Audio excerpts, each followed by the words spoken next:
In the next few minutes, I'm going to show you exactly how you can structure your sales team. Now, whether you're doing 100K a month in revenue, 250, 500, a million, even if you're doing $3 million a month in revenue, I'm going to show you how you can structure your setter and closer sales team. My name is Yasker Jara, and I spent multiple years working under multiple 7-figure and 8-figure companies. And then at the age of 18, I was able to make $1 million in commissions while scaling up one of the biggest sales training companies in the world called 7th Level. And so today, what I want to do is sort of take you behind the scenes of how I structured sales teams. So how did I kind of manage them? How did I set them up properly, and how did I make the setter team and the closer team work efficiently together? Okay, so the first thing it comes down to when you're looking to build a sales team and you sort of want to know how to structure it is you have two primary positions, right, when it comes to your sales team, and both of those have far different skill sets, okay? And the first thing you got to understand if you're ever going to build a team, just like you build any team, is what are the pros and cons of both, everybody in that team. And so if you're looking at a very common, you have setters, right? So you have one that's a setter team, right? So you got your setters, and then you have your closers. Now, I'm gonna walk you guys through kind of the primary skill set of both departments because both have very different skill sets, but they complement each other very well, okay? A setter, qualities in a very good setter is usually gonna be something along the lines of very good at volume, right? So they're usually working a lot, setting, right? Ideally 6 to 10 appointments a day. They're usually very good at organizing, right? And the good thing is let's say you have a team right now that doesn't have these skills in these positions, go fix it, okay? So volume is usually one thing. They're very good at organizing their diary, right? And a setter's job really in a nutshell is to be very low pressure. Okay, that's really the concept of, triggering as less resistance as possible on the outbound call or the inbound setting call or the triage call in order to get them to show up for the closer. Now, closers, for example, same concept. They're going to do volume of sales calls. So ideally, you have a closer doing 8 to 10 calls a day. Closers aren't usually the best at organizing, but they're very good at closing deals, right? So closers are usually very good at conversion, right? So that's really the main metric you judge them based off of is what's their conversion metrics. And unlike setters, closers are usually more high pressure, and they sort of should be in order to result. So if I have a closer that, let's pretend, isn't closing at a very high percentage and he's just very passive on a sales call, that's probably a problem. But if I have a setter that's passive but their show up rate is good, I'm probably not going to change that. Okay.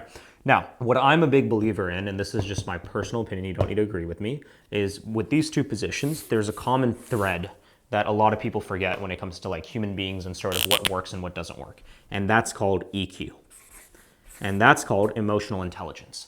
If I can create a level of EQ between a setter team and a closing team, I'll sort of be able to expand bigger and better. And so I'm gonna give you an example of how this worked in terms of how I did this as a sales guy. And then this is literally the same system I implemented across pretty much every sales team I've ever managed, and it works very well. It requires more management in terms of you have to manage this a little bit. The day-to-day ops on this is a little bit higher, but man, the ROI you get from this is incredible. And it's this.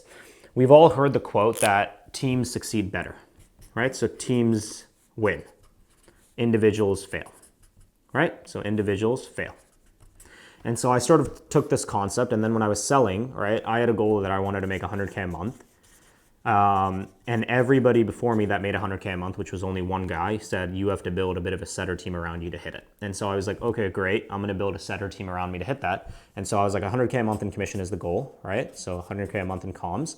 I need to have a setter. That setter then is going to help me with achieving the goal. The way it worked with me was this. I figured out what made Yash really good, and it was really these key principles, right? I had a lot of volume of sales call. I was really good at conversions. Back then I had a 35-40% conversion, and I was a little bit more high pressure, which got deals done. And I was like, okay, sweet. If I find somebody just like me, that's probably a problem. I probably need to find somebody that has volume, that's better at organizing because I suck at follow-up closes, that, is a bit more low pressure to get them to show up. I was like, sweet. And so that was the point in my kind of career and really in my life. He's one of my best friends today, and his name was Kevin Pham. So Kevin Pham was my first setter, and he was the setter that got me to my first $1 million a year in commissions before. And then my business partner, Andreas, and I had other people that obviously worked underneath me, John, a few other people. And so Kevin and me partnered up together. So Kevin was in Australia, right? And Kevin was a very hard worker. So he was working US time, which if you're somebody that has ever lived in Australia or worked in it, working US time in Australia is horrendous. You're working usually 11 a.m. to 11 p.m. So Kevin worked from 2, 3 a.m. till 10, 11 a.m. his time. It was tough, okay? But Kevin was my setter. And so what Kevin would do is Kevin literally would set all my appointments. So like anybody that booked on my diary through, we had 17 different lead sources, right? And so we tracked everyone. Anybody that did, it was automatic inbound bookings from like VSL, the booked appointment, or website. Kevin would call them up, confirm them all, right? And then Kevin would take his own outbound sets, his own inbound triages, and he would set them on my diary. So for probably like 2 to 3 years, me and Kevin were not only the top producers at 7th level in just any company we went to, which we worked on multiple accounts together, but in addition to being top producers, we ended up figuring out a lot of problems. So what me and Kevin were really good at is we found a problem and we solved it. Because again, nobody wanted to hit the numbers we wanted to do in a company. This brings up another good point and a quick kind of sidetrack, but like a lot of people that run sales teams seem to complain about hiring like, oh, I don't want to hire somebody with a big ego or a big ego sales reps or setters. But like, there's an interview done with the former CEO of Google, and he said something along the lines of like, you should always hire the divas. And he goes like, and in any, leadership or management manual, they always tell you to avoid the divas because they're the pain in the ass. And that's true. But the divas push excellence. They're the ones who push the culture of excellence. And so like, whenever you hire divas or top producers, there's an element of drama you're gonna have to deal with in terms of managing them, and it's very difficult. I am a diva, right? Steve Jobs is a diva. Most people that are very good at what they do are divas. That's just who they are. But like, they also are gonna push excellence. And so the reason I bring this up is like, Kevin and I discovered a lot of problems together, right? Kevin wasn't a diva. I was a diva, right? And in terms of it's very tough because I was always trying to hit bigger numbers. But the good thing with me and Kevin is like, and to put this into perspective for everybody, it's like every time me and Kevin saw a problem, we fixed it. So like one problem was assets weren't organized, right? So we had no form of, organization on testimonials, content. None of that was organized, right? Everything was all over the place. We had random testimonials on YouTube and whatnot. So first thing Kevin did is Kevin created a spreadsheet. And then guess what? That became the company spreadsheet, right? So Kevin created a spreadsheet for all of our testimonials, all of our assets. Second thing, we had a show up rate issue. Right, the show up rate was negative. It was like terrible. So Kevin plus Yash, me and Kevin used to call ourselves, what's its name?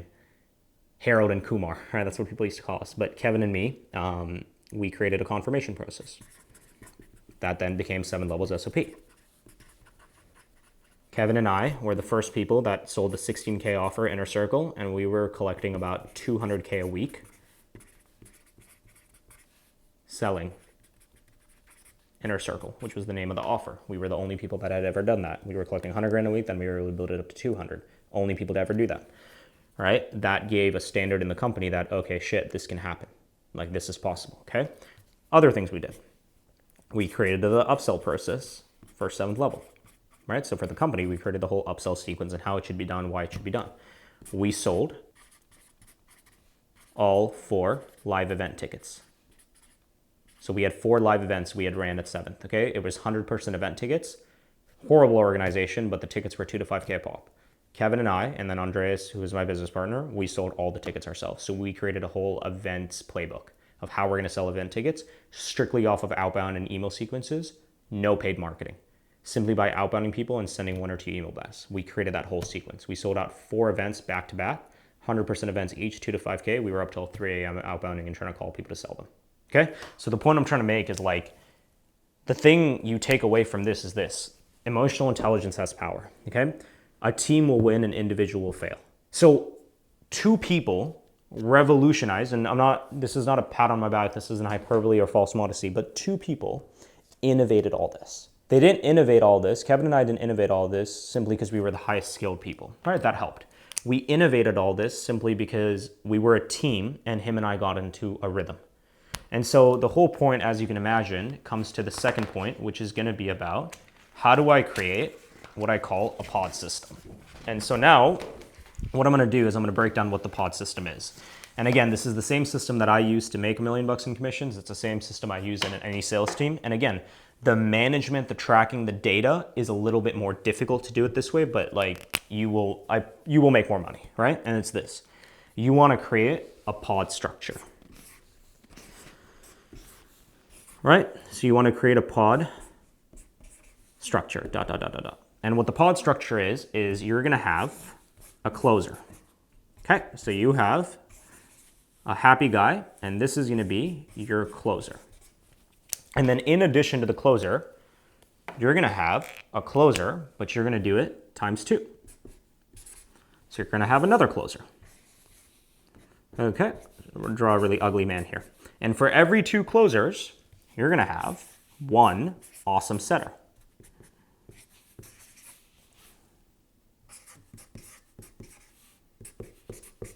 Okay, so the pod structure is very simple. Every 2 closers equals 1 setter. And your whole goal is this team, okay, has its own KPI, which let's pretend is in total, guys, every closer individually, because again, sales is an individual sport, so I need to track performance based on an individual.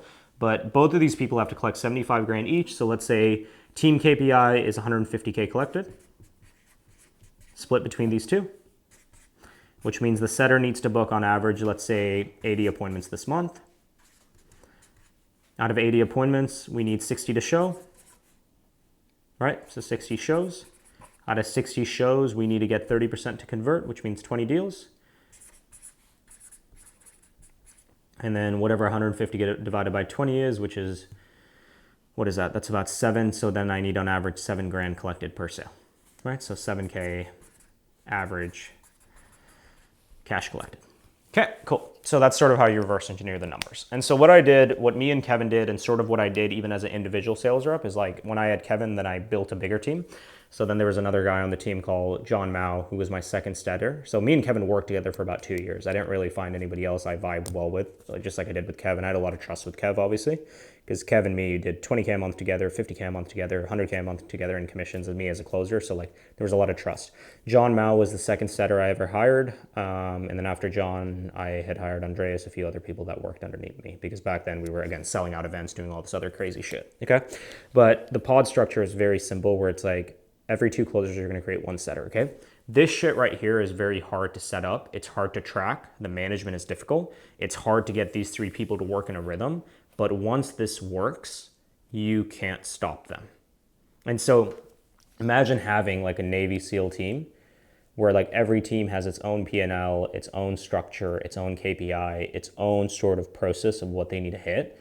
And your ability to hold each team accountable is a lot easier. That also means if there's a month where inbound is less, and let's say the top 2 pods have like a certain KPI, and then the other pods, it's like, hey dude, you're strictly on outbound, right? And you can create this for outbound as well. You can have, let's say 2 outbound closers, 1 outbound setter. Outbound setter is meant to stack them up. These 2 guys are still gonna do outbound. And then let's say their KPI is, okay, we need to collect 100 grand this week. This is the outbound setter's numbers, closer number. So regardless of whether it's inbound, outbound, any of that, all of that's irrelevant. Pod structure is simply 2 closers, 1 setter, and you sort of want to set up realistic, and this again depends on your business model, what your offer is, how much cash you're collecting, but you sort of want to create a good KPI and structure for the team. And then really your manager's job, if you have a sales manager or VP, usually this is going to be the manager's job, but your sales manager's job is to get these pods to work. Now the problem with the pod again is like, you're going to have to do a lot of there's a lot of manual data tracking, which there are softwares and things that I use to sort of automate this. But there's a lot of management. It's a lot, like at 7th level, as an example, like we had 100 reps. I probably had like 15, 20 of these pods. Like there was a lot of fucking management, man, of having to manage all these reps and manage all these, teams. But I'll tell you one thing, at the end of the month, when I looked at every team, and rather than looking at every individual rep, which I had to do that as well, but I could look at the pods, figure out who hit KPI, who didn't, why they didn't. The only thing I had to really work on besides skill set, which frankly was the easier part, was just getting these people to work better together. And sometimes that was because like one of them didn't jive as well with each other. Sometimes one of them and that's the thing, these guys figure out their own rhythm, right? Where like, person A is like, hey, John, like, I need you to end with this type of qualifier. Person B is like, hey, dude, like your pre-call confirmation, like I want you to send it this way to my sets. And so like, again, I've given all the custom SOPs, right, that me and Kev created. I created all the confirmation, the upsells, I created everything, man. But then rather than like having to innovate that constantly for different people or make people feel controlled where I only get them to follow one thing, I could give it to these different teams and I could say, hey guys, follow 80% of the structure, but the 20%, you can put your own spin to it. Just send it to me, that way I can improve it and like make sure you hit KPI. And so this is really what the pod structure is. And like, again, it is definitely more complicated than it seems in the standpoint of like, if you run like a small business where you only have a team of 3 people, you could implement this right now. If you're running a business with like 10, 5, 10, 20 reps plus, there's an elegance of how you want to do this. And if you need help with doing this, there'll be a link down below where you can apply to work with us, or, I'll actually come in and build this out for you.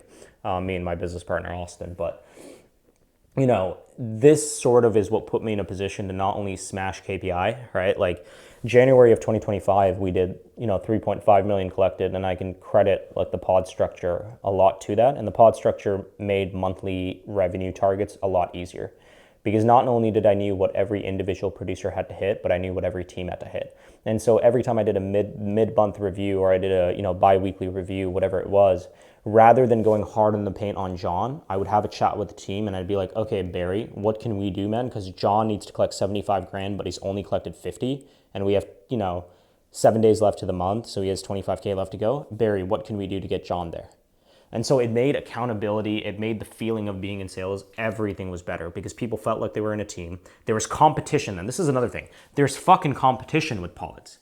Because now I'm in a pod, so my goal is to beat the other pod, I've created internal competition, which is very healthy in sales, without necessarily giving more commission. And so like another example is like you do the pod structure, every quarter, whichever pod wins, you give them a bonus, right, of 10%, or you give them a trip to Maui, and you send the pod on that fucking trip. And so these 3 only get tighter and tighter when they go on that trip. They go live life together.